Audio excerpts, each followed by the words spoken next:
Hi అండి అందరికీ. ఈరోజు మళ్ళీ ఒక చీరతో మీ ముందుకు వచ్చాను. ఈ చీర చూపిస్తాను. ఇది డోలా సిల్క్. ఇది ఇట్లా ఉంటుంది. చీర మొత్తం చూపిస్తాను చూడండి. ఇది పళ్ళు.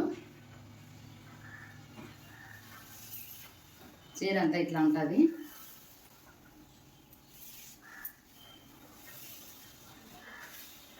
ఇది బ్లౌజ్. ఇలా వస్తుంది మనకు కట్టుకుంటే. మనకు చీర అయితే మెత్తగా ఉంటుంది, ఎక్కడ కుచ్చుకోదు. బ్లౌజ్ కానీ కొన్ని కుచ్చుకుంటే మనం కట్టుకోలేం కదా. ఇదైతే ఏం కుచ్చుకోదు, బాగా మెత్తగా బాగుంటుంది మనకు. దీంట్లోనే కలర్స్ ఉన్నాయి. ఇంకొక కలర్ చూపిస్తాను.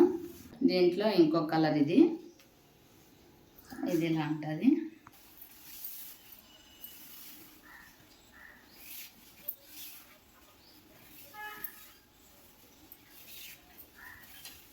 ఇది బ్లౌజ్. చాలా నిండుగా ఉంటుంది, కలర్ఫుల్గా ఉంటుంది చీర అయితే కట్టుకుంటే. ఎంత బాగుందో, పట్టు చీర మాదిరి అంచు వచ్చింది కదా. మీకు ఈ చీర లింక్ కావాలంటే లింక్ అని కామెంట్ చేయండి. ఈ వీడియో నచ్చినట్టయితే లైక్ చేయండి, షేర్ చేయండి, సబ్స్క్రైబ్ చేయండి. Thank you.